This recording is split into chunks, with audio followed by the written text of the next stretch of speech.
بسم الله الرحمن الرحيم. وإذا سمعوا ما أنزل للرسول ترى أعين تفيض من الدمع مما عرفوا من الحق يقولون ربنا آمنا فاكتبنا مع الشاهدين. وما لنا لا نؤمن بالله وما جاءنا من الحق ونطمع أن يدخلنا ربنا مع القوم الصالحين. فأثابهم الله بما قالوا جنات تجري من تحتها الأنهار خالدين فيها وذلك جزاء المحسنين. والذين كفروا وكذبوا بآياتنا أولئك أصحاب الجحيم. يا أيها الذين آمنوا لا تحرموا طيبات ما حرم الله لكم ولا تعتدوا إن الله لا يحب المعتدين. وكلوا مما رزقكم الله حلالا طيبا واتقوا الله الذي أنتم به مؤمنون. لا يؤاخذكم الله باللغو في أيمانكم ولكن يؤاخذكم بما قدموا الأيمان فكفارته إطعام 10 مساكين من أوسط ما تطعمون أهليكم أو كسوة أو تحرير رقبة فمن لم يجد فصيام 3 أيام ذلك كفارة أيمانكم إذا حلفتم واحفظوا أيمانكم كذلك يبين الله لكم آياته لعلكم تشكرون. يا أيها الذين آمنوا إنما الخمر والميسر والأنصاب والأزلام رجس من عمل الشيطان فاجتنبوه لعلكم تفلحون. إنما يريد الشيطان أن يوقع بينكم العداوة والبغضاء في الخمر والميسر ويصدكم عن ذكر الله وعن الصلاة فهل أنتم منتهون. وأطيعوا الله وأطيعوا الرسول واحذروا فإن توليتم فاعلموا أنما على رسولنا البلاغ المبين. ليس على الذين آمنوا وعملوا الصالحات جناح فيما طعموا إذا ما اتقوا وآمنوا وعملوا الصالحات ثم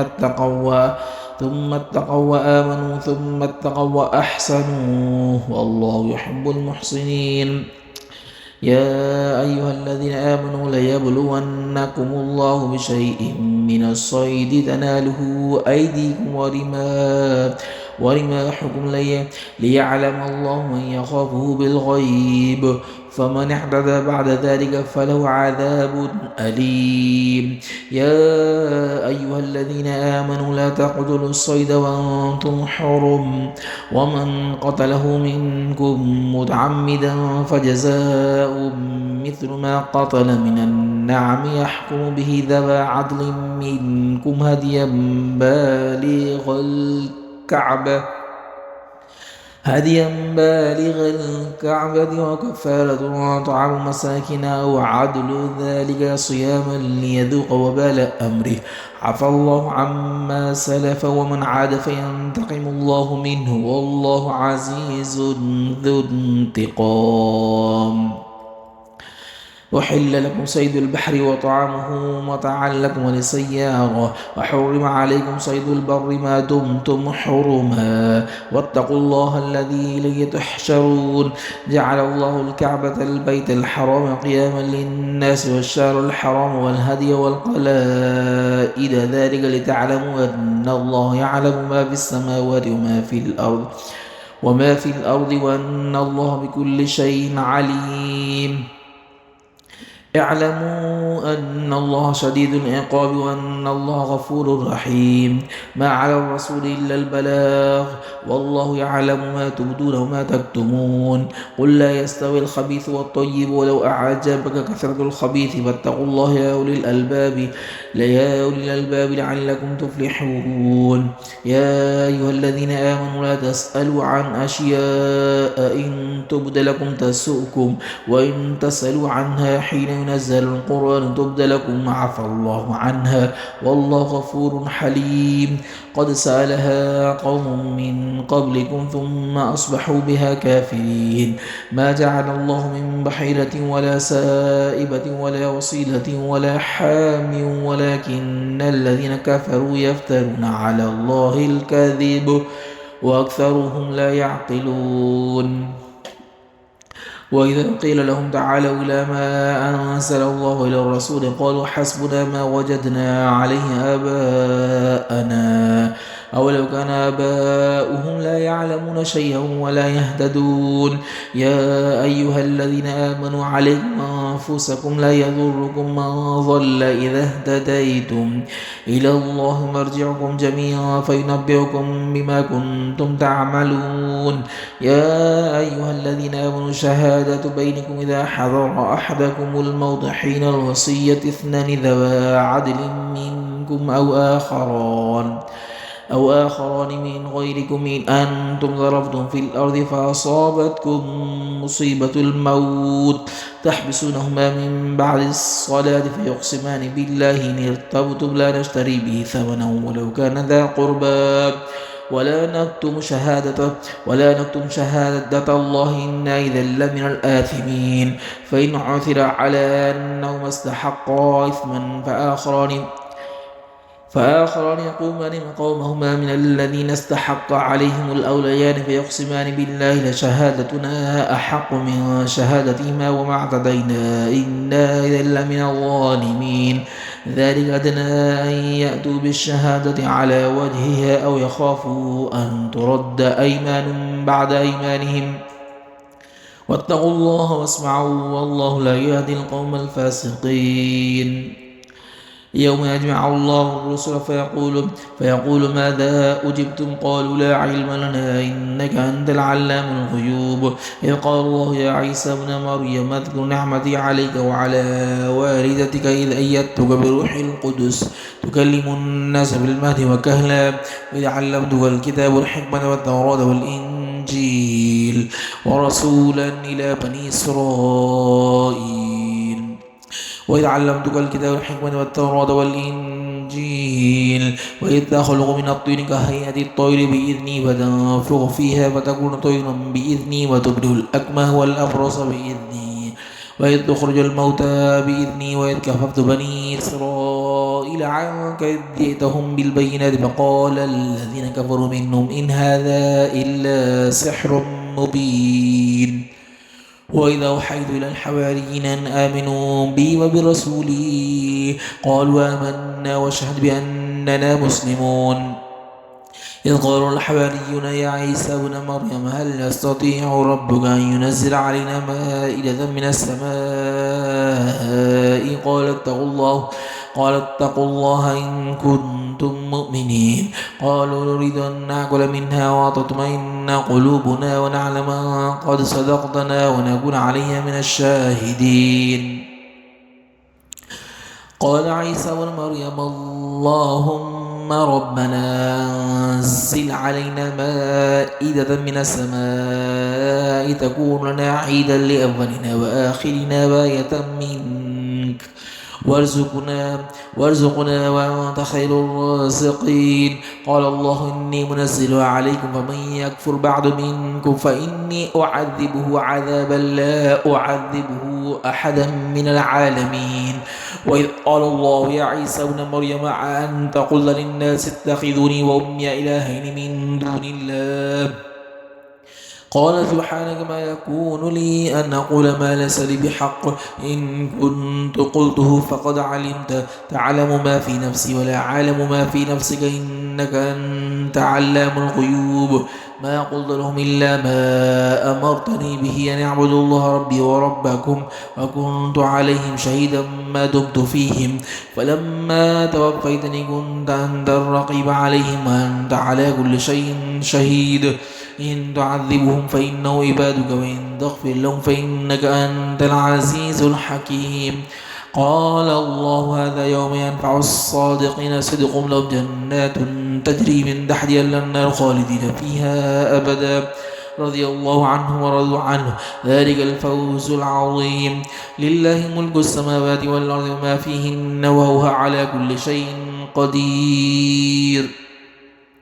بسم الله الرحمن الرحيم الحمد لله الذي خلق السماوات والأرض وجعل الظلمات والنور ثم الذين كفروا بربهم يعدلون والذي خلقكم من طين ثم قضى أجلا وأجل مسمى من عنده ثم أنتم تمترون وهو الله في السماوات وفي الأرض يعلم سركم وجهركم يعلم ما تكسبون وما تأتيهم من آية من آيات ربهم إلا كانوا عنها معرضين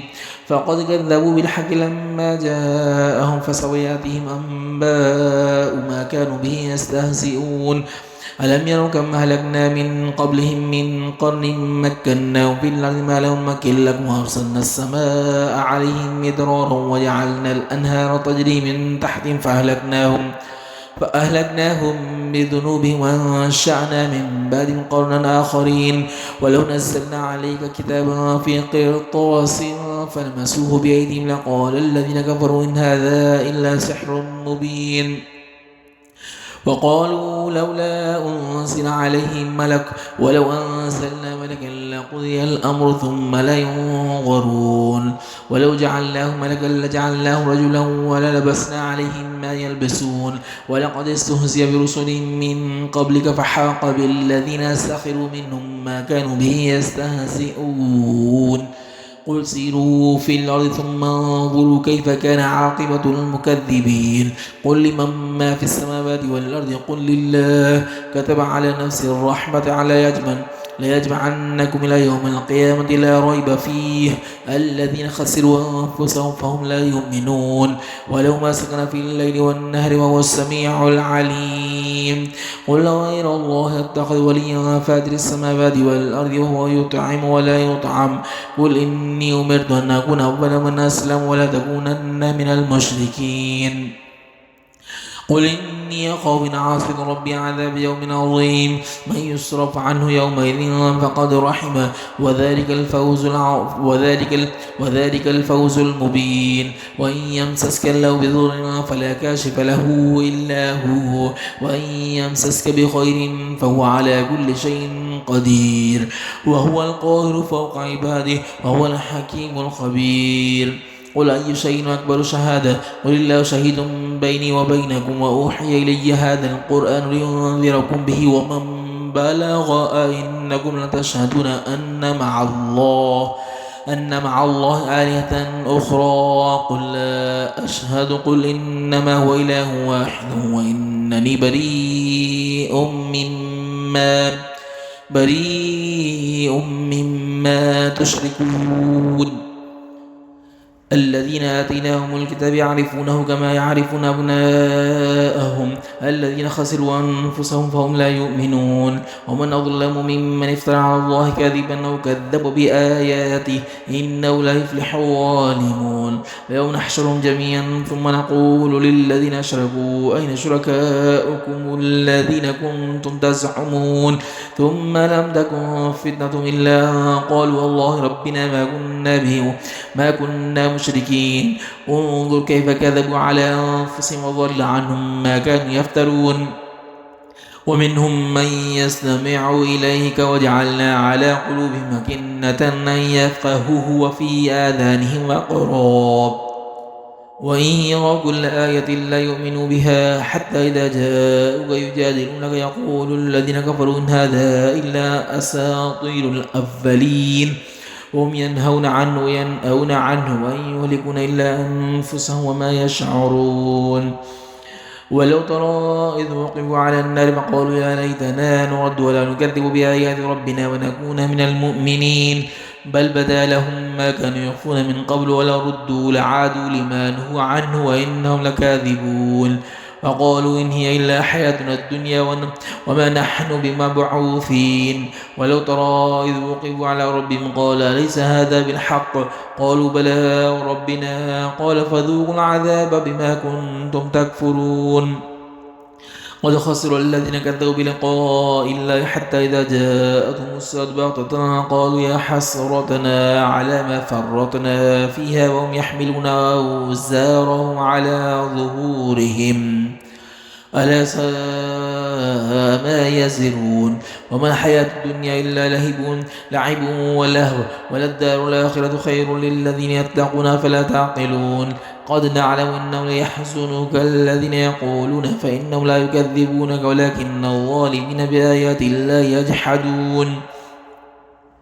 ولقد كذبت رسل من قبلك فصبروا على ما كذبوا وأوذوا حتى أتاهم نصرنا ولا مبدل لكلمات الله ولقد جاءك من نبأ المرسلين وإن كان كبر عليك إعراض فإن استطعت أن تبتغي نفقا في الأرض وسلما في السماء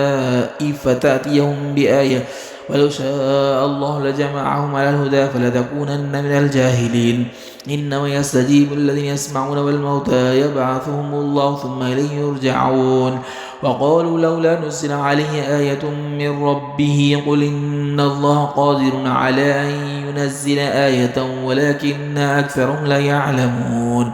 وما من دابة في الأرض ولا طائر يطير بجناحه إلا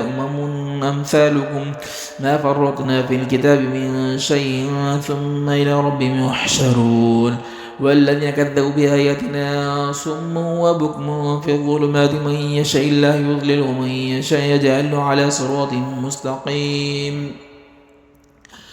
قل أرأيتكم إن أتاكم عذاب الله أو أتتكم الساعة غير الله تدعون إن كنتم صادقين بل إياه تدعون فيكشف ما تدعون إليه إن شاء وتنسون ما تشركون ولقد أرسلنا إلى من قبلك فأخذناهم بالبأساء والضراء لعلهم يتضرعون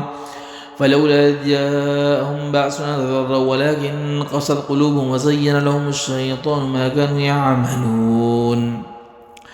فلما نسوا ما ذكروا به فتحنا عليهم أبواب كل شيء حتى إذا فرحوا ما أوتوا أخذناهم بغتة فإذا هم مبلسون فقطع دابر القوم الذين ظلموا والحمد لله رب العالمين قل أرأيتم إن أخذ الله سمعكم وأبصاركم وختم على قلوبكم من إله غير الله يأتيكم به انظر كيف نصرف الآيات ثم هم يصدفون قل أرأيتكم إن أتاكم عذاب الله بغتة أو جهرة هل يهلك إلا القوم الظالمون وما نرسل المرسلين إلا مبشرين ومنذرين فمن آمن وأصلح فلا خوف عليهم ولا هم يحزنون والذين كذبوا بآياتنا يمسهم العذاب بما كانوا يفسقون قل لا أقول لكم عندي خزائن الله ولا أعلم الغيب ولا أقول لكم إني ملك إن أتبع إلا ما يوحى إلي قل هل يستوي الأعمى والبصير أفلا تتفكرون وأنذر به الذين يخافون أن يحشروا إلى ربهم ليس لهم من دونه ولي ولا شفيع لعلهم يتقون ولا تطرد الذين يدعون ربهم بالغداة والعاشي يريدون وجهه ما عليهم من حساب من شيء وما من حسابك عليهم من شيء فتطردهم فتكون من الظالمين وكذلك فتنا بعضهم ببعض ليقولوا هؤلاء من الله عليهم من بيننا أليس الله بعالم بالشاكرين وإذا جاءك الذين يؤمنون بآياتنا فقل سلام عليكم كتب ربكم على نفسه الرحمة أنه من عمل منكم سوءا بجهالة ثم تاب من بعده وأصلح فأنه غفور رحيم وكذلك نفصل الآيات ولتستبين سبيل المجرمين قل إني نهيت أن أعبد الذين تدعون من دون الله قل لا أتبع أهواءكم قد ضللت إذا وما أنا من المهتدين قل إني على بينة من ربي وكذبتم به ما عندي ما تستعجلون به إن الحكم إلا لله إن الحكم إلا لله يقص الحق وهو خير الفاصلين قل لو أن عندي ما تستعجلون به لقضي الأمر بيني وبينكم والله أعلم بالظالمين وعنده مفاتيح الغيب لا يعلمها إلا هو ويعلم ما في البر والبحر وما تسقط من ورقة إلا يعلمها ولا حبة في ظلمات الأرض ولا رطب ولا يابس إلا في كتاب مبين وهو الذي يتوفاكم بالليل ويعلم ما جرحتم بالنهار ثم يبعثكم فيه ليقضى أجل مسمى ثم إليه مرجعكم ثم ينبئكم بما كنتم تعملون وهو القاهر فوق عباده ويرسل عليكم حفظا حتى إذا جاء أحدكم الموت توفته رسلنا وهم لا يفرطون ثم ردوا إلى الله مولاهم الحق ألا له الحكم وهو أحسن الحاسبين قل من ينجيكم من ظلمات البر والبحر تدعونه تضرعا وخفيا لئن أنجانا من هذه لنكونن من الشاكرين قل الله ينجيكم منها ومن كل كرب ثم أنتم تشركون قل هو القادر على أن يبعث عليكم عذابا من فوقكم أو من تحت أرجلكم أو يلبسكم شيئا ويذيق بعضكم بأس بعض انظر كيف نصرف لعلهم يفقهون وكذب به قومك والحق قل لست عليكم بوكيل لكل نبأ مستقر وسوف تعلمون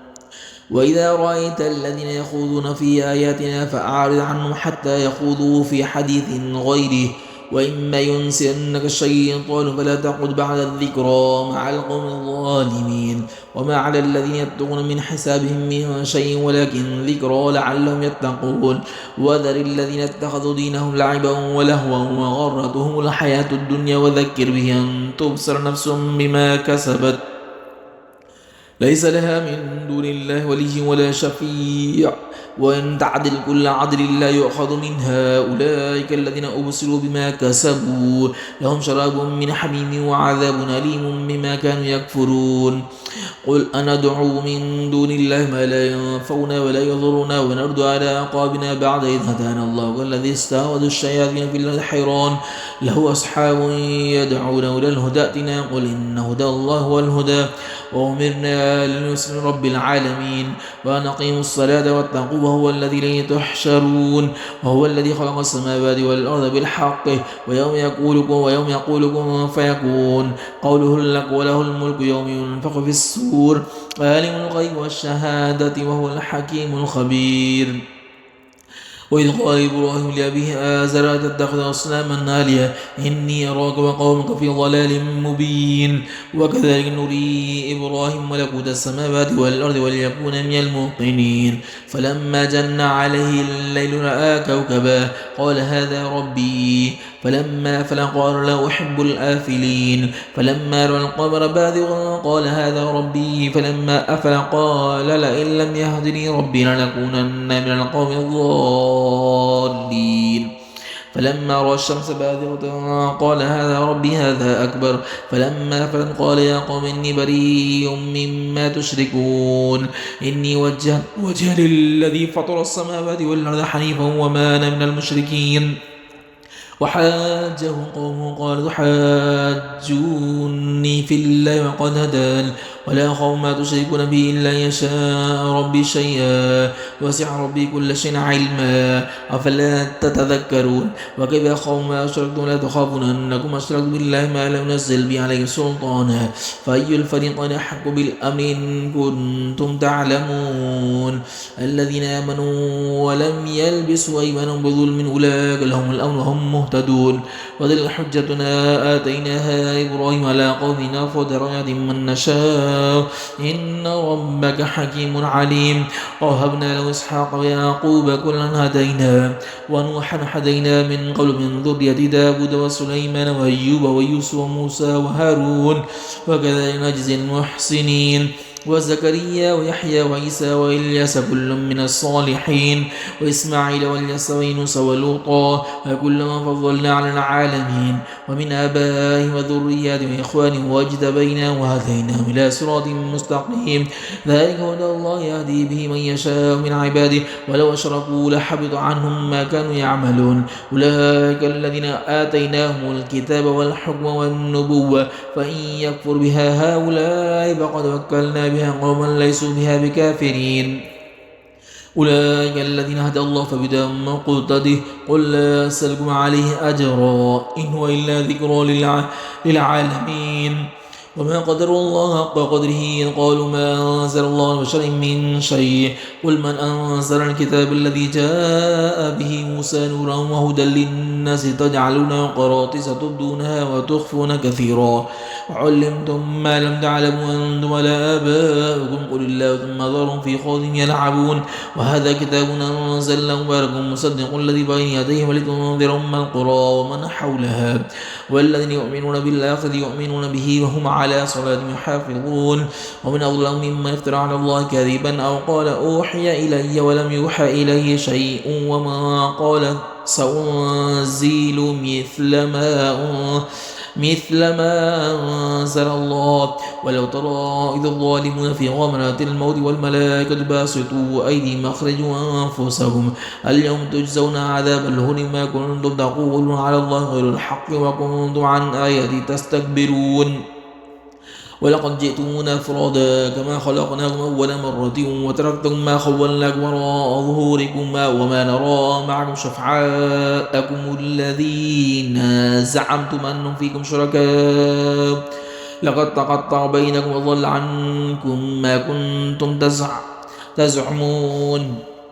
إن الله فالق الحب والنوى يخرج الحي من الميت ومخرج الميت من الحي ذلكم الله فأنى تؤفكون فالق الإصباح وجعل الليل سكنا والشمس والقمر حسبانا ذلك تقدير العزيز العليم وهو الذي جعل لكم النجوم لتهتدوا في ظلمات البر والبحر قد فصلنا الآيات لقوم يعلمون وهو الذي أنشأكم من نفس واحدة فمستقر ومستودع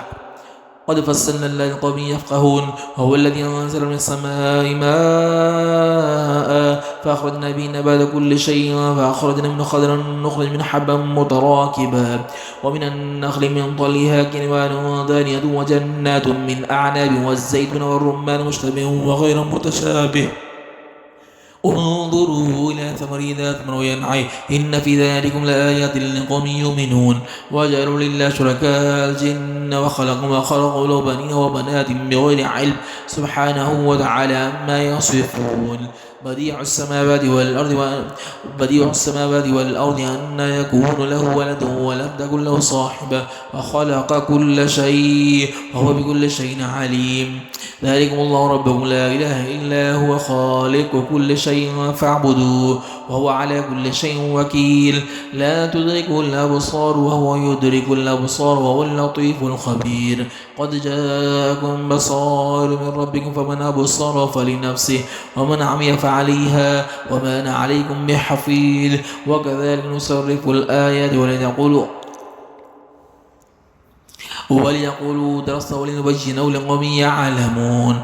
اتبع ما أوحي إليك من ربك لا إله إلا هو أعرض عن المشركين ولو شاء الله ما أشركنا وما جعلناك عليهم حفيظا وما أنت عليهم بوكيل ولا تسبوا الذين يدعون من دون الله فيسبوا الله عدوا بغير علم كذلك زينا لكل أمة عملهم ثم إلى ربهم مرجعهم فينبئهم بما كانوا يعملون فأقسموا بالله جهد أيمانهم لئن جاءتهم آية ليؤمنن بها قل إنما الآيات عند الله وما يشعركم أنها إذا جاءت لا يؤمنون ونقلب أفئدتهم وأبصارهم كما لم يؤمنوا به أول مرة ونظرهم في طغيانهم يعمهون